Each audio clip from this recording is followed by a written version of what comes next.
অগ্নিদা আমরা কিন্তু শুটটা শুরু করছি এবার তোমাকে টাকা চলো চলো, হ্যাঁ রেডি, চলো rolling. First question, hmm. If Agni is a detective, হুম সে কোন জিনিসটা ফোকাস করবে হুম টু ক্যাচ এ ক্রিমিনাল? চোখ, গলার স্বর, হুম বডি ল্যাঙ্গুয়েজ, হুম নাকি কথার অসঙ্গতি আর কি? আচ্ছা, আমার মনে হয় সবকটাই।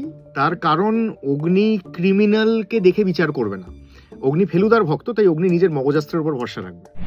কোন জিনিসটা তোমার মনে হয় খুব হেল্প করবে তোমাকে টু সলভ আ কেস? আচ্ছা, আমি যদি ডিটেকটিভ হই আই উইল বি ভেরি আনএজিউমিং, মানে এটাকে বাংলায় কিভাবে বলা হয় বলা যায়, মানে এই যেটা আমরা ইংরেজিতে বলি না, খুব লো কি প্রোফাইল মেনটেন করব, মানে আমাকে দেখে মনে হবে না ডিটেকটিভ, যেটা অনেকটা আরকুল পোয়ারো করেন।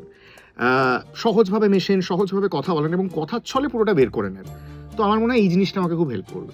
একটা প্রবলেমে পড়েছো তুমি, Right. তোমাকে সেটা এবার নিজেকে বার করতে হবে। এই রে, বন্ধুকে টাকা ধার দিয়েছো, সে টাকা ফেরত দিচ্ছে না, এই রে। তুমি কিভাবে তার থেকে টাকা ফেরত নেবে? আমি তাকে বলবো সানডে সাসপেন্সে আমরা আবার ব্যোমকেশ করতে চলেছি, ব্যোমকেশের একটা ডিরেক্টরস কাট আমার হাতে আছে, আমি তোকে সেটা শোনাতে পারি যদি তুই সেই টাকাটা আমাকে ফেরত দিস, যেটা তুই বহু যুগ আগে আমার থেকে নিয়েছিলি। ডিটেকটিভের কাছে কোন জিনিসটা important, it's evidence or instinct?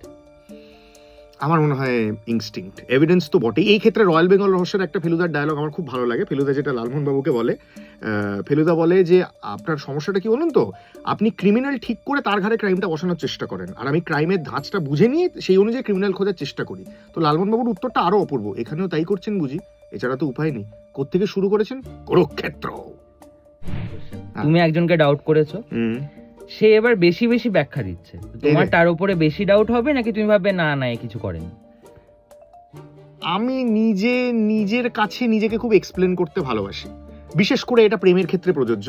মানে আমি সদা সিঙ্গেল, কারণ আমার সবই কেটে গেছে এবং বেশিরভাগ ক্ষেত্রেই কিছু বলে উঠতে পারিনি। তো কেউ বেশি বেশি এক্সপ্লেন করলে আমার তার উপর যে খুব সন্দেহ যাবে তা নয়, কিন্তু এক্সপ্লেন করার সময় তার বডি ল্যাঙ্গুয়েজ কি, তার অ্যাটিটিউড কি, তার শরীরী ভাষা কি, তার চোখের ভাষা কি, এগুলো আমার কাছে খুব ম্যাটার করবে। তো এই যে এতক্ষণ আমরা খেললাম, তার কারণ অবভিয়াসলি বুঝতেই পারছেন, সানডে সাসপেন্সে দিগন্ত দেবের প্রত্যাবর্তন, দীপান্বিতা রায়ের লেখা মাঝরাত্রির গেট পাস, এই গল্পটি আমরা করতে চলেছি। কি অসীম দুর্ভাগ্য আপনাদের, আপনারা সানডে সাসপেন্সে ডিটেকটিভ হিসেবে কাদের শুনেছেন? সব্যসাচী চক্রবর্তী, গৌরব চক্রবর্তী, মিঠু চক্রবর্তী, অনির্বাণ চক্রবর্তী, কৌশিক সেন, এদেরকে শুনেছেন। তারপর